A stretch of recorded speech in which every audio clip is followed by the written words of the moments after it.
His Holiness Bhakti Charu Maharaj.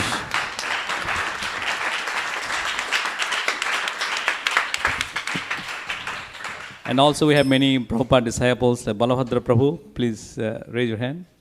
Yes. Daiva Prabhu from Hawaii. So they are also here. Please give a big round of applause to them. So we are very honored and fortunate to have the association of His Holiness Bhakti Charu Maharaj and also Bhakti Raghav Maharaj. So the time is scheduled like that, 6:30 to 7:30 Maharaj is going to speak, and 7:30 to 8:30 His Holiness Bhakti Raghav Swami is going to speak, and we'll have a silent arati, and after that prasadam will be served.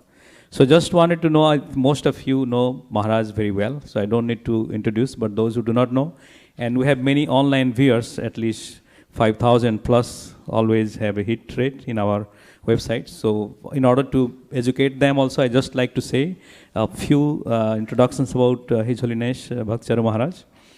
So Maharaj is born in Bengal and he studied in Calcutta, and in 1976 Maharaj joined the ISKCON movement, and he got like his initiation, both first, second and sannyas initiation in 3 months of time. And also his contributions, I will just give. He is currently the chairman of ISKCON GBC Executive Committee. Last year. Last year. Okay, last year. My term is over now. Okay. But still Maharaj has been serving to GBC as well as ISKCON in many different capacity. You have heard about the Abhay Sharan, right? Have you watched the movie? Yes. So it has been also telecast in India several times. And Maharaj also translated all the more than 65 volumes of books of Prabhupada in Bengali, Bhagavatam, Chaitanya Charitamrita, all the Bengalis, one Maharaj translated by the instruction of His Divine Grace A.C. Bhaktivedanta Swami Prabhupada. And also in 2004, by the invitation of the Chief Minister of Madhya Pradesh, Maharaj has built a very gorgeous temple in Ujjain. It's very nice. Those who have not visited, Maharaj gave me last time invitations to visit that. So if you are nearby, please definitely make your plan. And also in 2013, Maharaj began development of a new ISKCON temple in Panihati, which is also in the Gaudiya Vaishnava tradition, an important place. And last but not the least, Maharaj has been also served in the Ortho Forum and preaching in United Kingdom and Seattle. He is also currently the General Secretary GVC and many other engagement, and currently he is giving more time in East Coast as well as here. So please give a big Hari Bol to Maharaj to begin.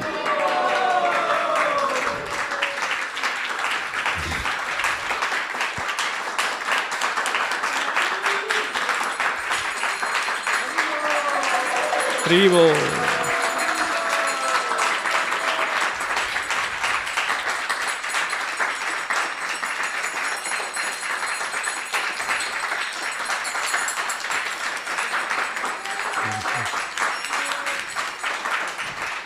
Thank you. Thank you very much. So please listen to Guru Maharaj. Hare Krishna. Needless to say, I'm very happy to be here. Actually, I was not intending to come now. I was actually thinking of coming later on in summer. But this program on cow protection seminar or convention actually brought me here. Okay.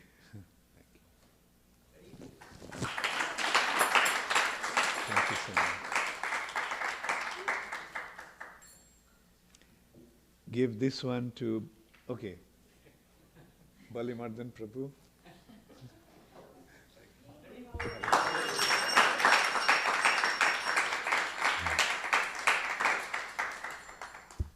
Hare Krishna, thank you. And I'm very happy to be here. And also, one of my godbrothers' arrival hasn't been announced. That's Udayananda Prabhu. He also came. He's a very...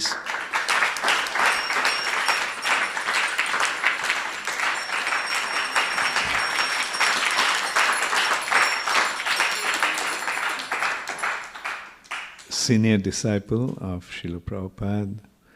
He lives quite close by, actually, near Sacramento, in El Dorado Hills. And so Udayananda Prabhu also came to sort of give us his association. Vaikuntha Prabhu, your name is? Your name is? Right, yeah. Seeing after such a long time. You live here? San Francisco, wonderful.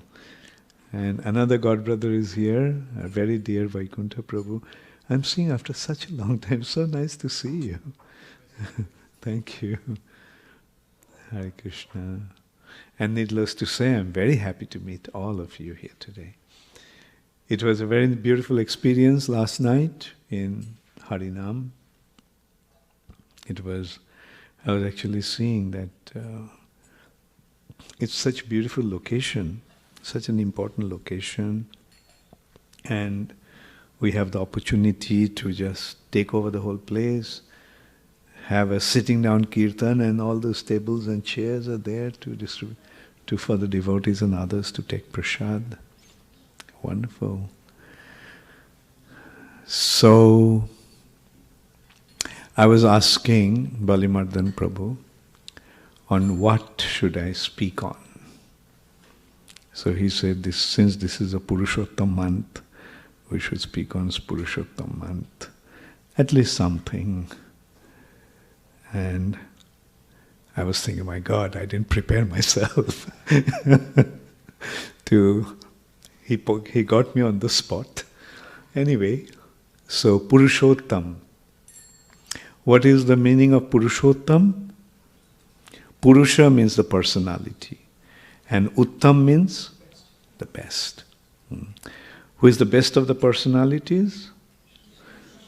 Krishna. So Purushottam is the name of Krishna.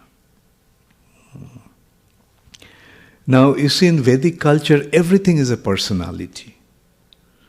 The material world is the world of matter. Matter means no consciousness. But the spiritual world is a world of consciousness. Now where does consciousness come from? Does consciousness come from inert object? Or consciousness comes from living entities? Right? Does consciousness come from inert objects? Does this have consciousness? Does this have consciousness? Do you have consciousness? Do I have consciousness? Why? Because we are personalities. Wherever there is consciousness, there is personality. Now the spiritual world is a world of consciousness, isn't it? Chit Jagat. Another name for the spiritual world is Chit Jagat. Chit means consciousness and Jagat means world. The spiritual world is the world of consciousness. So there everything is conscious. Like, will it sound strange if we say in the spiritual world the pillows are conscious? Yeah, in spiritual world even the pillows are conscious. And you know what the pillows do? Sometimes the pillow thinks, I am always on Krishna's head. I never get a chance to serve Krishna's lotus feet. So the pillow moves to Krishna's lotus feet. And the responsibility for arranging Krishna's bed is on Vishakha Devi. So when Lalita Devi came and saw the pillow, instead of being towards Krishna's head, is towards Krishna's feet, she got very upset with Vishakha Devi. She started to chastise. What happened? Did you space out? Instead of putting the pillow on the head, you put the pillow on his feet. And then finally she got to know it was not Vishakha Devi's mistake, but it was Mr. Pillow's own doing. So this is how in the spiritual world, everything is conscious. The land is conscious, the rivers are conscious, what to speak of trees and plants. And in the consciousness they respond to Krishna. You know, when Krishna puts his step on the land, on the earth begins to dance. Oh, I got the touch of Krishna's lotus feet. When Krishna goes to Jamuna to bathe, all the waves rush towards Krishna to embrace him. So this is how in the spiritual world they respond. They are all conscious entities. So in the spiritual context, even the months are conscious. The months are not a creation of this world. The months are from the spiritual world also. Now, according to Vedic calculation, although there are 12 months, but there is another extended month, extra month. And so that extra month, can you imagine? Like out of 12, another extra one came. So she was an unwanted entity, right? Like she was not in the family, so to say. So she was an extra month. And that's why this month actually initially got the name Mal Mash. Mal means dirty. The dirty month. And so you can well imagine when one is treated like that, how that personality feels. So she was crying and crying. See, everyone treats me so badly. I am not at all wanted.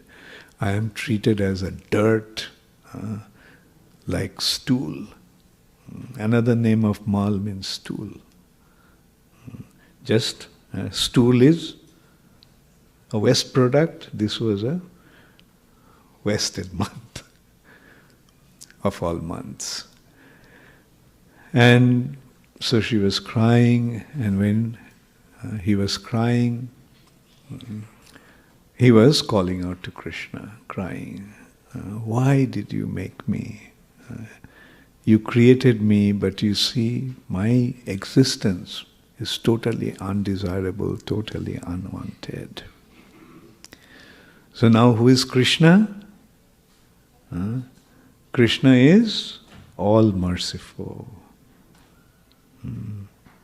Especially when one is hurt, when one feels bad, then Krishna becomes extra merciful to him or her. So Krishna asked, what happened? And he started to tell, poured out all his woes, all his grievances, all his agony out to Krishna. Then Krishna said, okay, from now on, you will have a different name. You will not be treated as unwanted waste product. You will be treated as the best of the personality. And I am giving you my name, Purushottam. Only that? No. Krishna says people thought that they were, you are unwanted, you are undesirable. Anyone who renders devotional service, anyone who executes some spiritual activity in this month of yours, they'll get an unlimited benefit out of that. They'll multiply by unlimited extent. So in this way, Krishna blessed this month. So now, you got to know what to do. Just, what's the best business?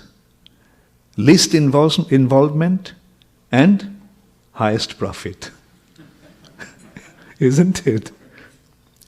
So by just doing something for Krishna, you get so much benefit.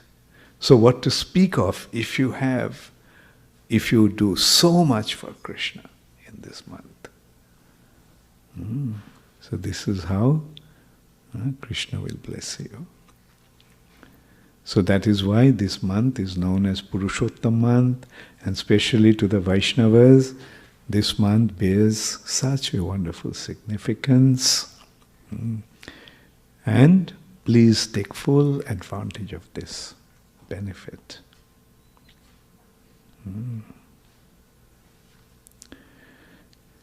Thank you all very much. Hare Krishna. I wish I could prepare the class and say something more. But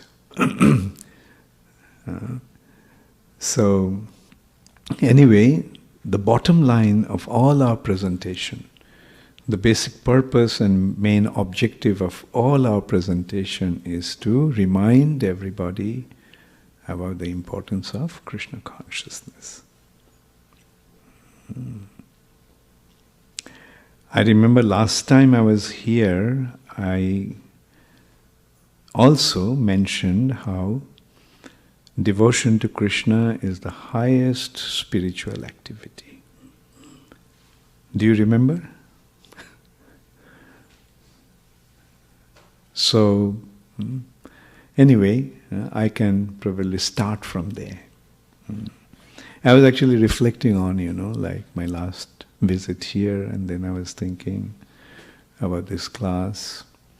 Anyway, in that class, basically what I actually pointed out,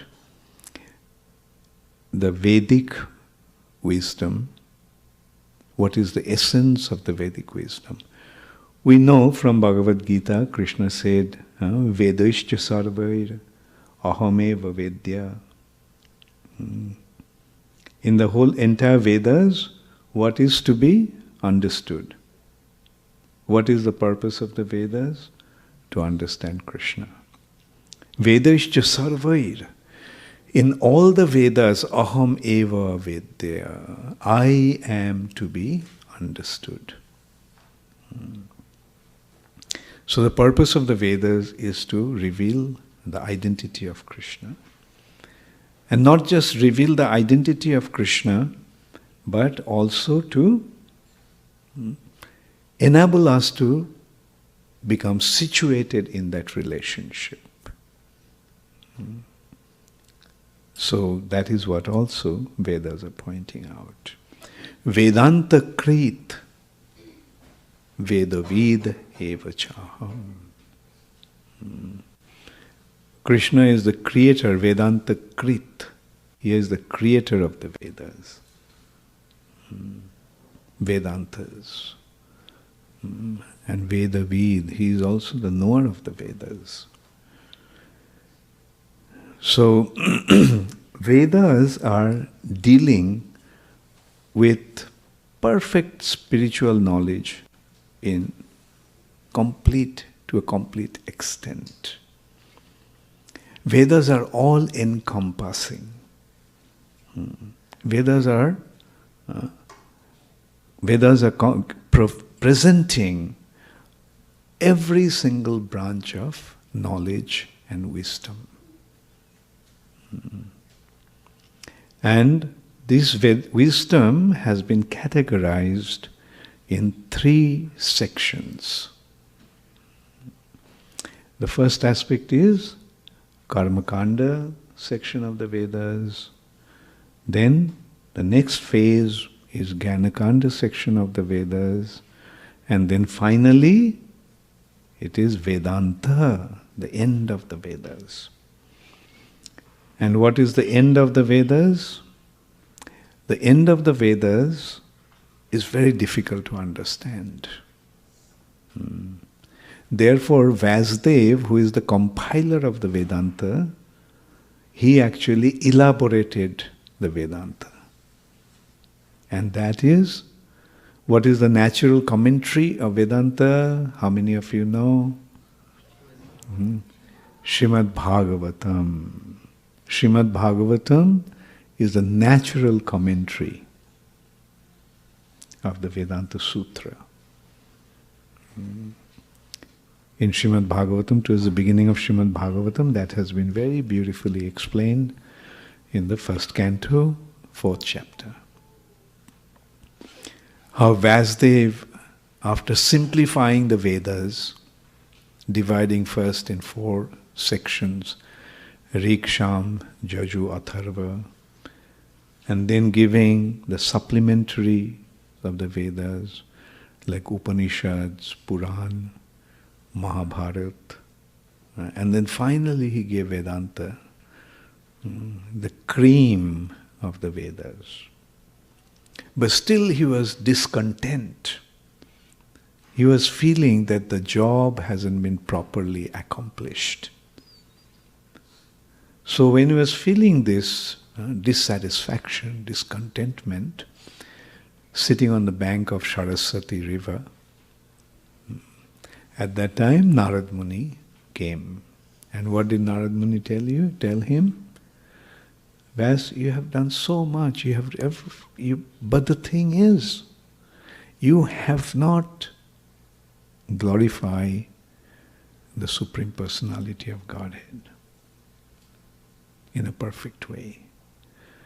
You have done that, but you haven't, for common people to understand the Supreme Personality of Godhead, for common people of this age of Kali, who are basically, do you know the qualifications of the living entities of the age of Kali?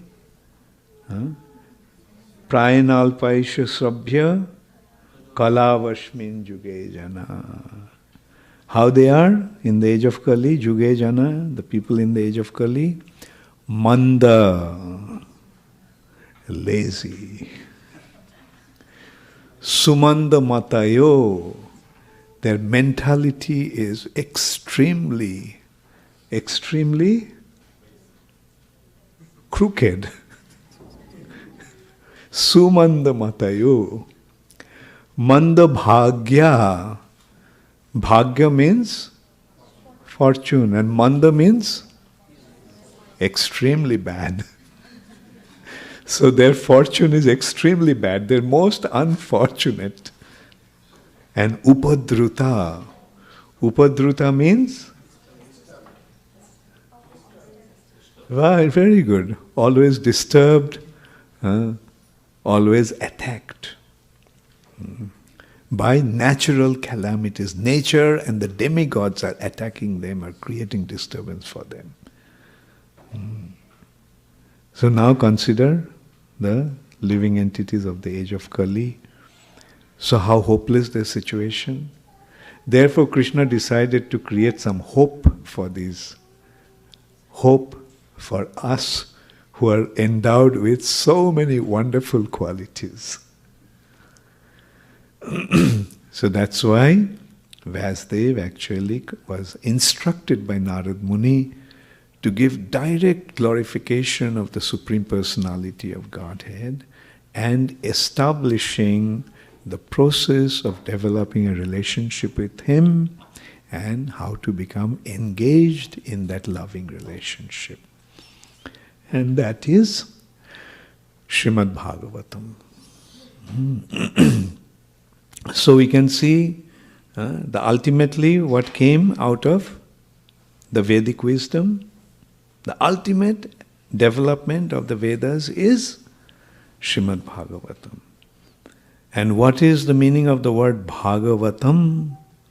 The word is coming from, in Sanskrit, every word is derived from some root. The Bhagavatam, Bhagavat, is derived from the root Bhagavan.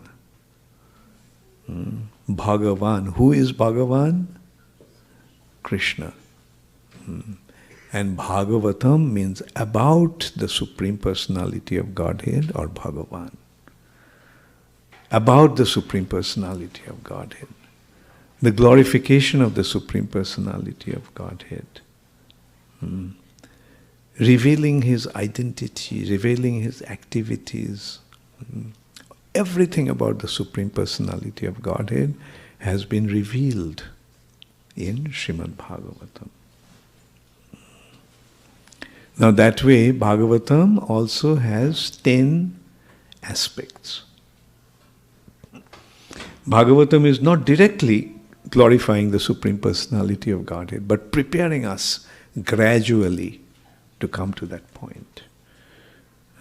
What is the first aspect of Srimad Bhagavatam? Sarga means creation. Visarga, secondary creation. Sthanam, planetary systems in this creation, in the universe. Poshanam, how everything is being maintained by the Supreme Personality of Godhead. Utaya, the tendency to create, tendency to procreate. Manvantar, how different phases in a day of Brahma led by different manus, 14 manus. How they reign. Actually, it's kind of how the shifts change with every manu. Manu is like in a factory, there is a foreman. The foreman is the group leader. And under the foreman, there are different operators and different. So when the shifts change, the foreman changes, and along with a new shift comes. So similarly, with Manu, different new shifts come. And what are the changes? In every Manu's reign, the demigods change. Like Indra, Chandra, Varun, all these Pavan, all these demigods change. The post remains there, but the personalities change. Like who is Indra in this Manvantar? Purandar is the Indra. Indra is the position, the head of the demigods. But different personalities come to acquire that position. Who will become the next Indra? Bali Maharaj. So similarly, all the different personalities, different demigods will change. The rishis will change. There are 7 rishis, saptarshis, principal 7 rishis. They will change. So, this description is there in Srimad Bhagavatam.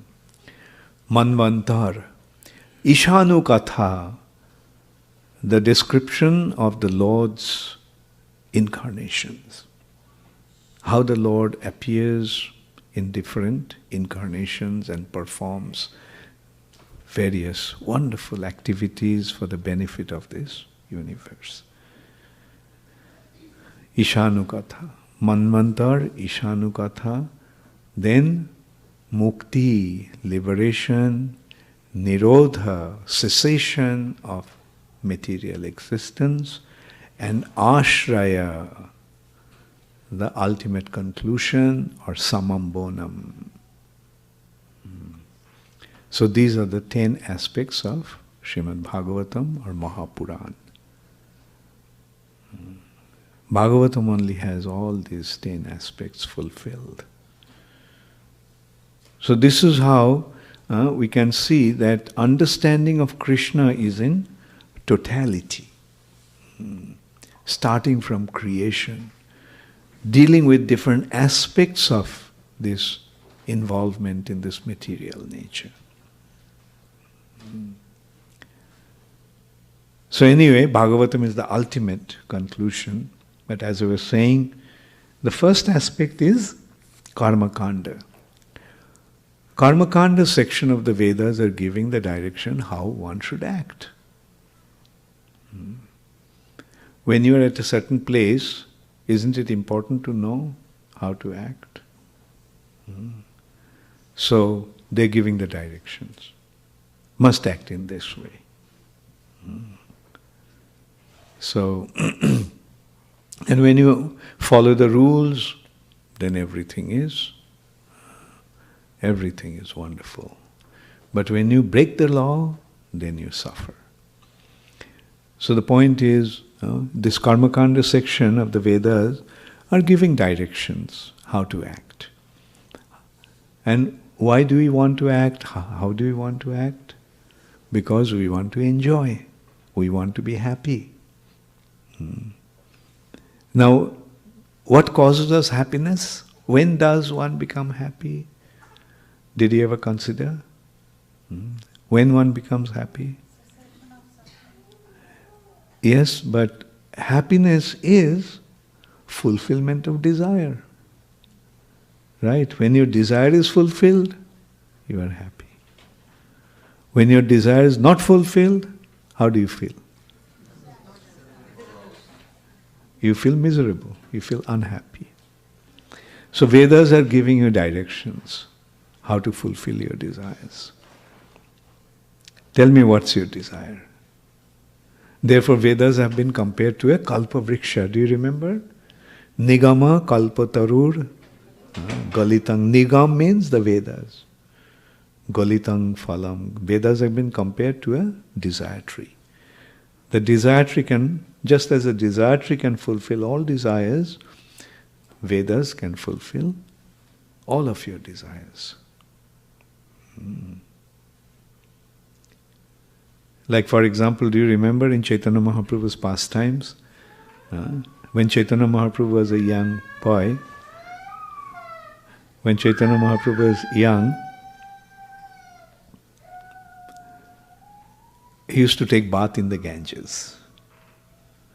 And he used to see that the young girls are, after taking bath in the Ganges, they're worshipping. Who they're worshipping? Lord Shiva and Ganga, Durga. Okay, why does a young girl worship Lord Shiva? Okay. Well, many of you will suffer if you get a husband like Lord Shiva.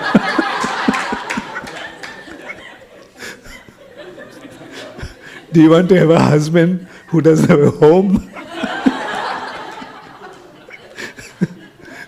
Who doesn't have any income? Who lives in the crematorium? Only Parvati can handle a husband like that. But generally, the purpose of worshipping Lord Shiva and also Durga.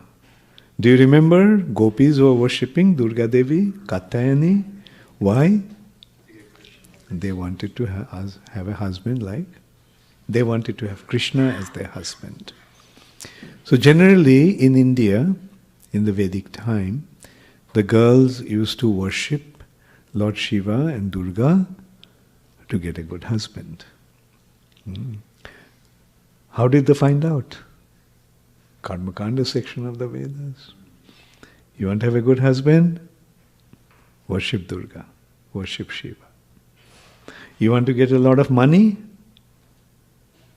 I'm sure everybody wants to.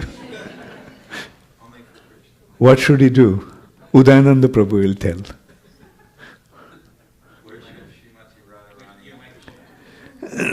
Well, if you worship Srimati Radharani, you'll be in trouble. Radharani, yeah, actually Lakshmi Devi. Worshipping, because if you worship Radharani, she'll only give you devotion to Krishna.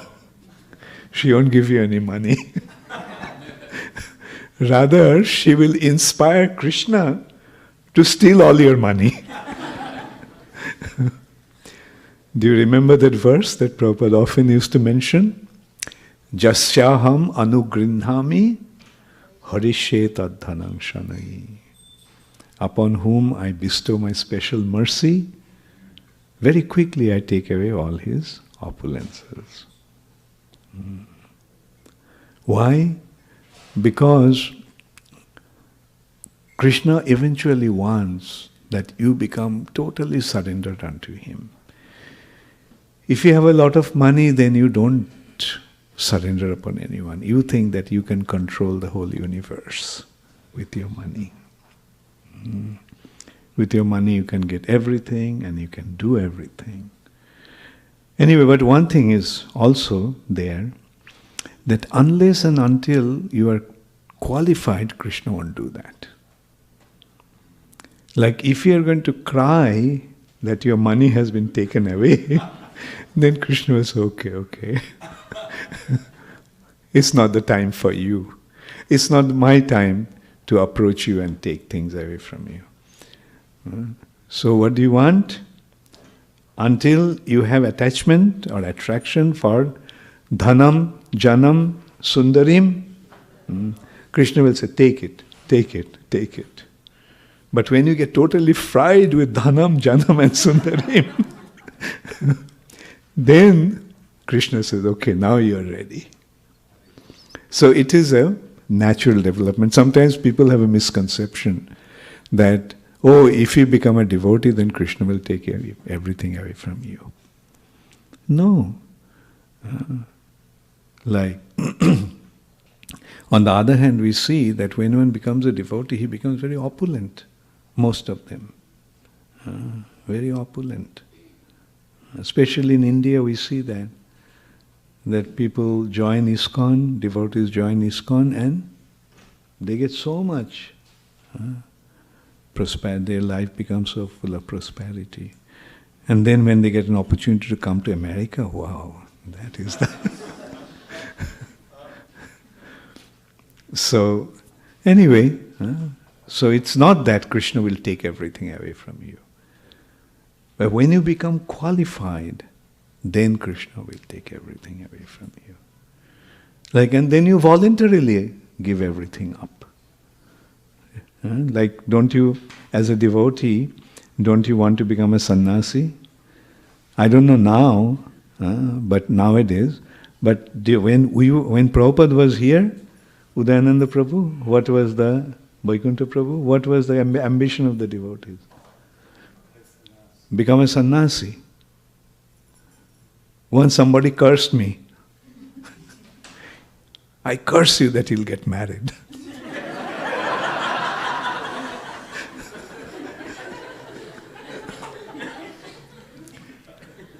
And I tell you, I was devastated.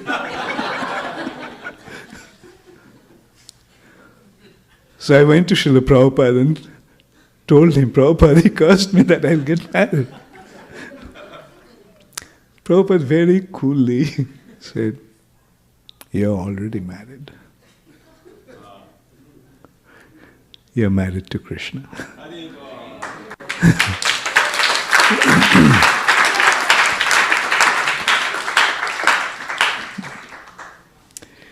So this is how, generally, as long as one is in the material nature, his natural tendency will be to enjoy.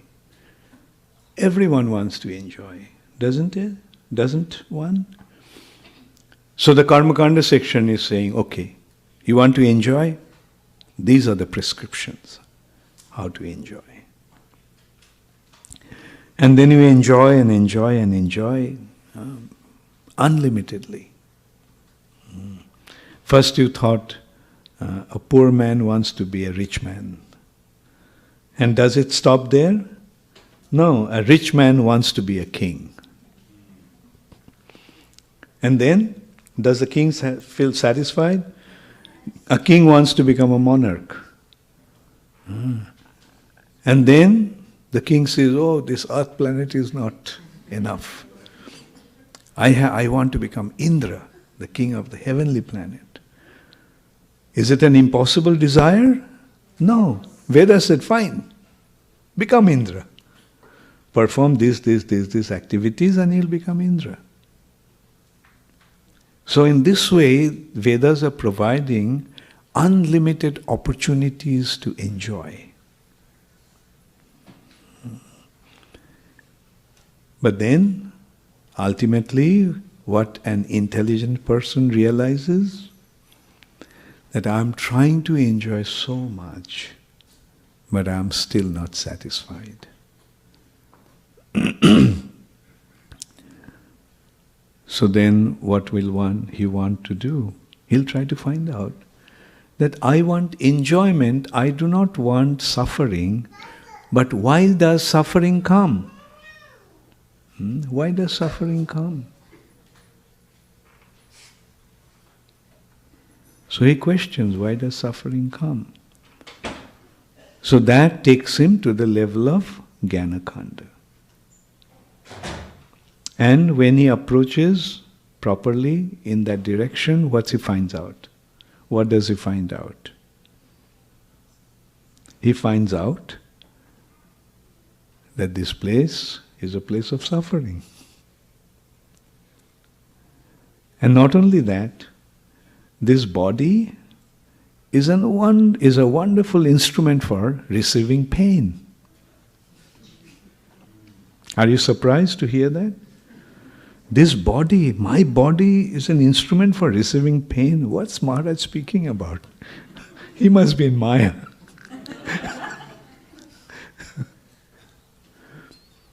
But yes, this branch of philosophy called Nyaya is pointing that out.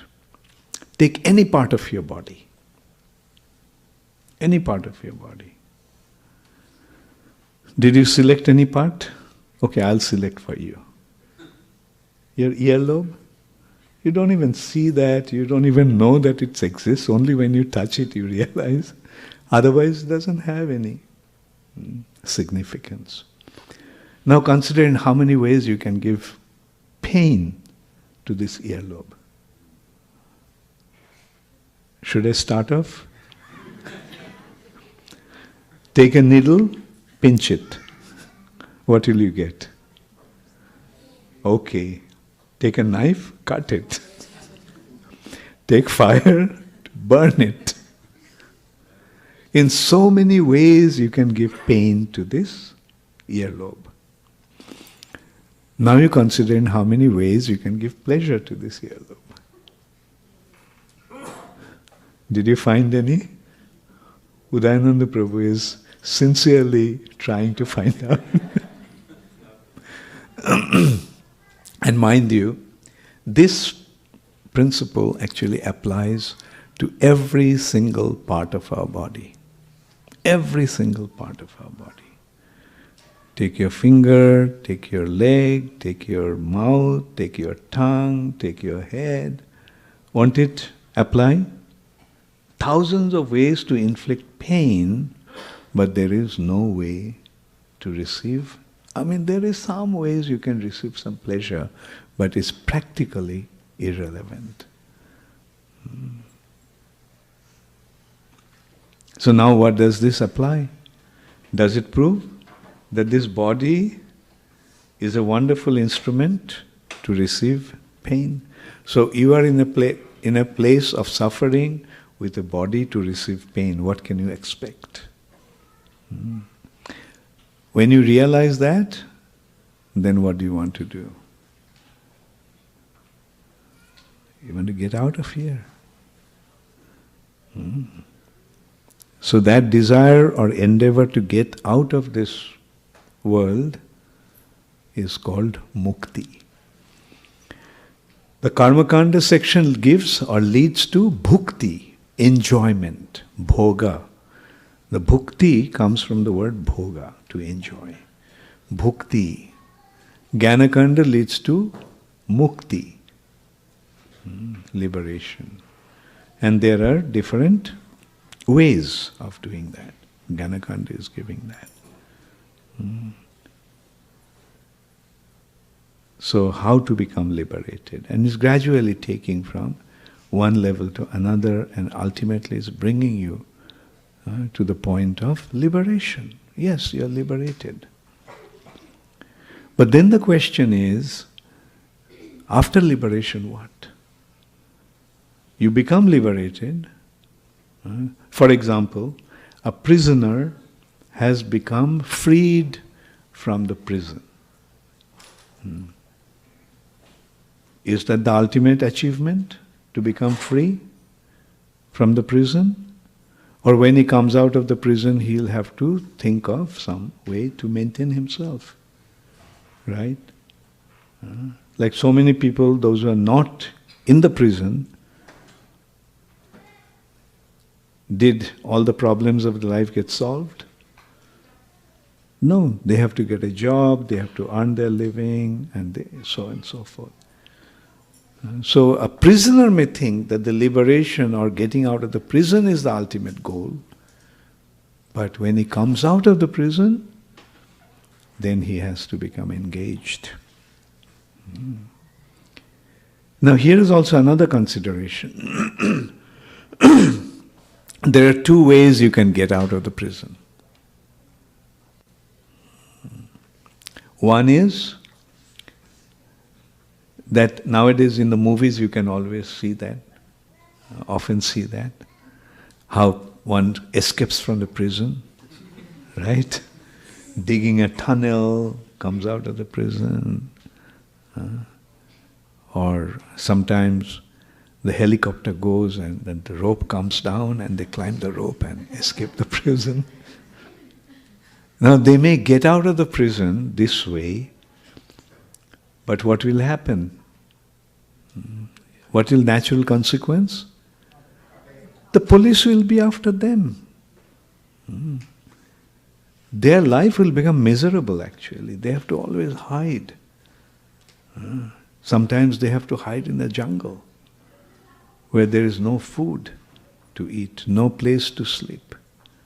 At least when they were in the prison, there was some supply of food and there was some shelter. But now, they don't even have any regular supply of food and regular place to sleep.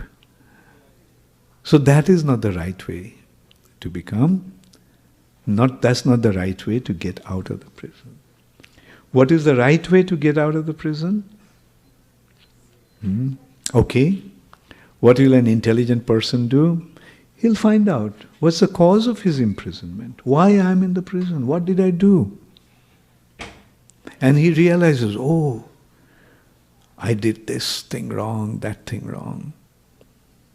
Oh, I'm so sorry I did that. So he writes to the king, I'm so sorry that I have committed all those crimes. I broke your law. So please forgive me. And then, when the king receives that news, receives that appeal, what does the king do? King may not immediately release him, but the king reports to the prison authorities that I have received this appeal. So please watch him, how he is doing. And then the prison authorities see, oh, yeah, he is actually acting in a nice way. So what then the prison authorities do? Prison authorities start to give him various facilities. And getting all those facilities and realizing the way that he committed his mistake and tried to rectify it, what he does, he tells other prisoners also. Right? You know, this is what I did and I got this benefit. So why don't you also do it? So meaning, the prisoner starts to preach. Right? And then, the prison authorities make him a role model. Tell everybody, like, be like him. And your life will become perfect. And the prison authorities keep on reporting to the king how this person is progressing. And then eventually the king writes to the prison authorities, look, I need some good servant. So it seems that this person is quite good for that service. Send him to me. So from the prison to the palace of the king. So did this analogy ring some bell? I'm sure you all are so intelligent. We are not only talking about the king, we are talking about the King of Kings, Krishna. And this is a prison house. And what is our crime?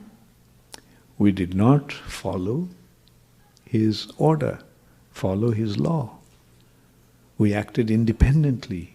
We wanted to enjoy without him. Instead of providing for his enjoyment, we are trying to enjoy ourselves. So from now on, I won't do that.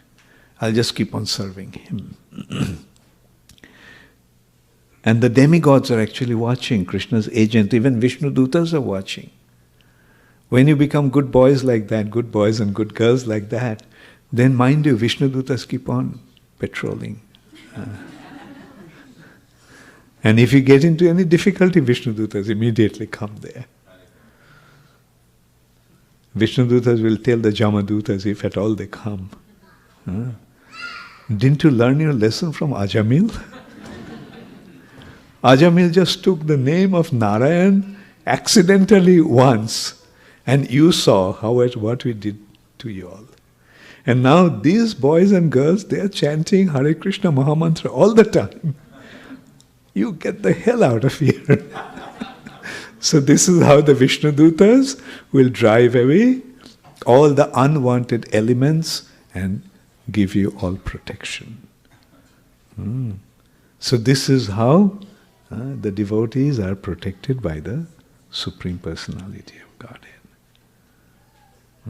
And ultimately what happens? See what happens? Apparently it's a prison house. Right? But in a prison house, is everyone a prisoner?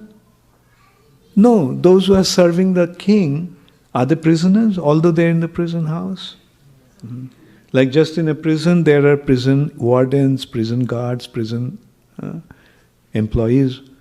Although they are in the prison, they are not prisoners because they are serving the king. So similarly, when you become engaged in serving the Supreme Personality of Godhead, then you become free. You are not treated as a prisoner anymore. Therefore, liberation is a secondary achievement of devotional service.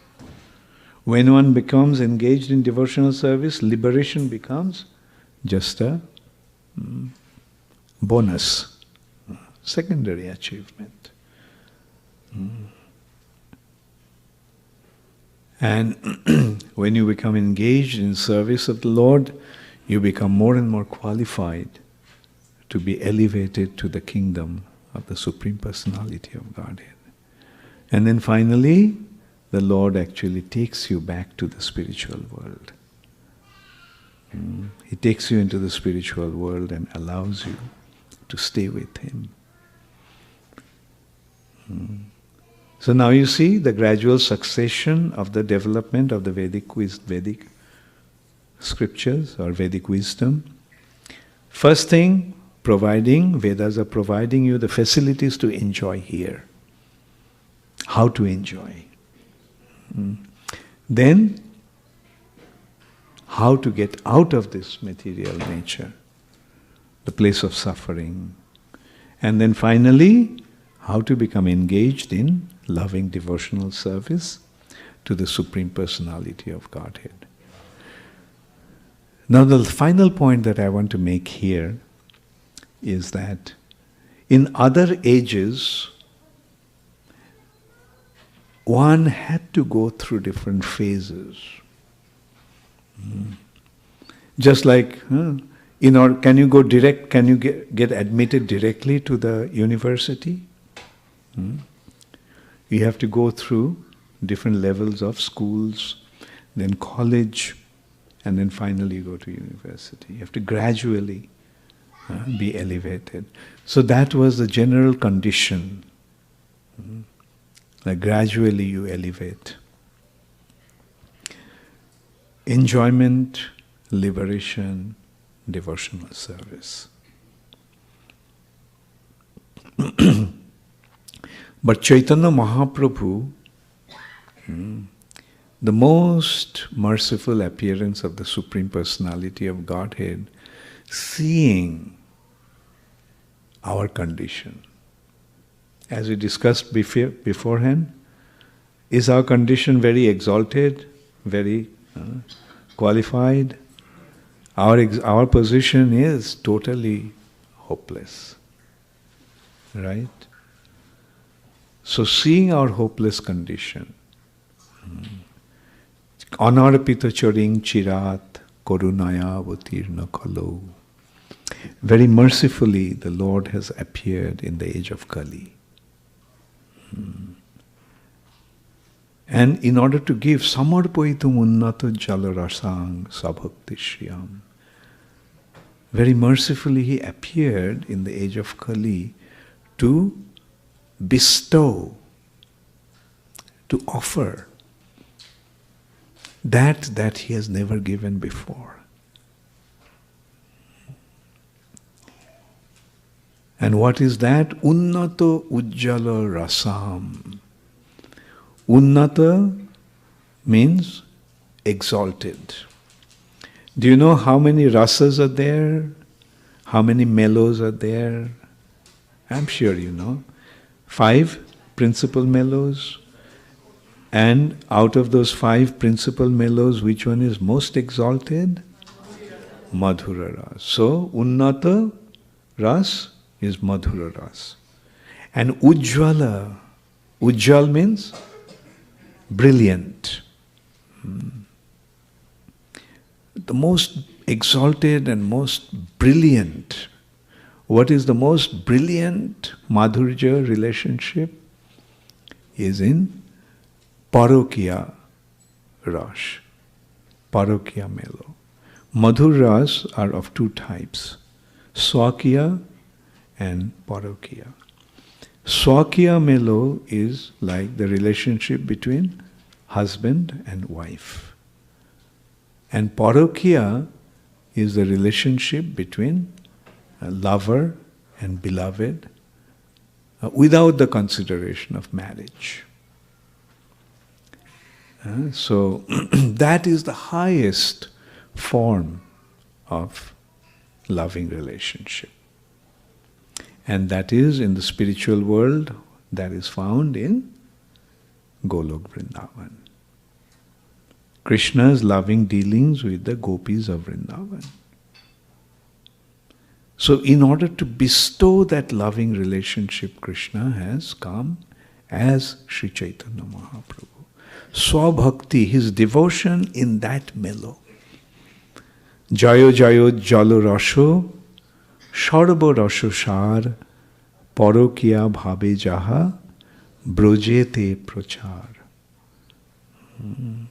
The way this loving relationship is manifest in Vrindavan, in Parokya Melo, that is the Ujjvala Unnata Rasam Sabhakti Shriyam. Hari Purata Sundara Duti Kadamba Sandipita.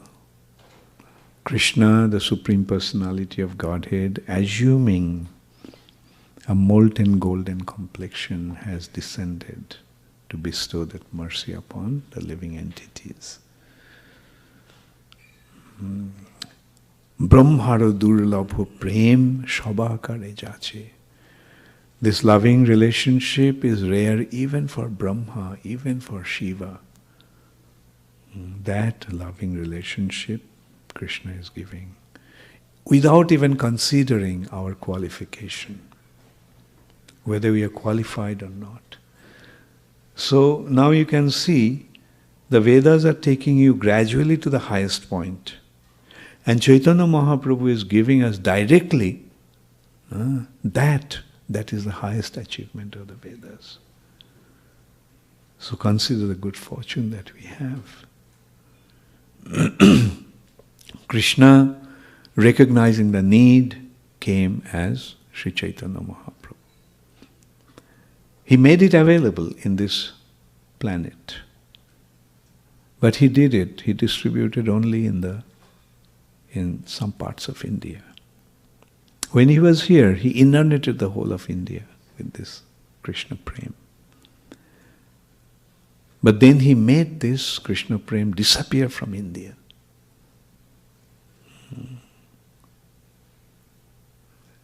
In order to glorify a very dear devotee, very dear associate, who came to the West to fulfill the prediction of Chaitanya Mahaprabhu that this movement would spread all over the world. Who is that personality? Srila Prabhupada. See the succession? Krishna came as Chaitanya Mahaprabhu. Chaitanya Mahaprabhu gave Krishna consciousness but predicted that it would spread all over the world. While he predicted that it would spread all over the world, but he made it disappear even from India. And then he sent Srila Prabhupada to America. And through Srila Prabhupada, what he has done? Spread it all over the world. And although Srila Prabhupada left the planet, but Prabhupada made such a wonderful arrangement that in spite of his absence from this planet, this movement is spreading. Why this movement is spreading? Because of Srila Prabhupada's unique creation of ISKCON. Because ISKCON is there, this movement is spreading. And through ISKCON, this movement will continue to spread until it is fulfilled its ultimate objective. That is every town and village. Every town and village. Mark you, every town and village. The Lord's words are not going to go in vain. That's what's going to happen.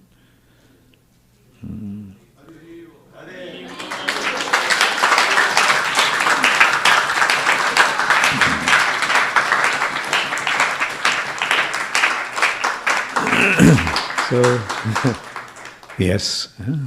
And now that we all got this wonderful opportunity to become a part of this wonderful arrangement, let's take full advantage of it. Thank you all very much. So I actually have to go now because I have a conference call at 8 o'clock. Bhakti Raghav Maharaj, did he come? Or he's on his way? He's just a couple of minutes late. Okay, that's all right. So you can do the kirtan. So we are going to actually, Purushottam month, we offered the ghee lamp. So I would request, we'll make two arrangements, two sides, and optimize the offering in 10 minutes. So Maharaj will be in 5-10 minutes. So, and then we'll have a silent arti. So Priya Kisari and the devotees are making this arrangement. So please line up and we'll do the kirtan as well as the ghee lamp offering. Okay. Thank you. Please give a applause to Maharaj. Thank you.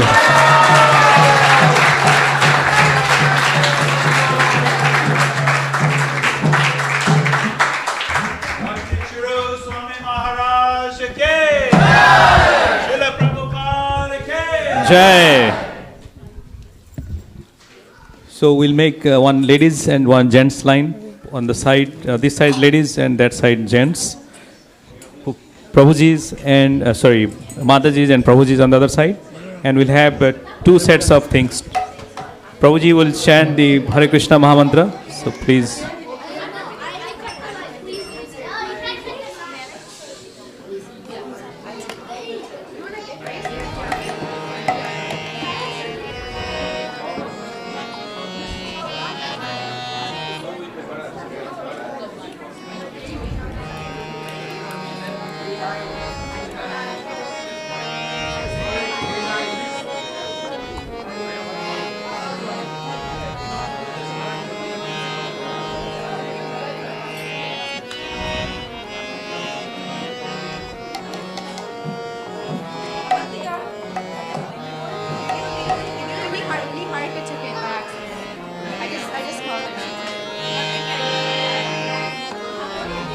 So the next class will be by Bhakti Raghav Swami in by 7:45. So please try to finish up the offering, ghee lamp offering in 10 minutes. So please be in the line, Prabhuji's line, and Mataji is lying this side. Hare Krishna. Okay. So is the ghee lamp ready?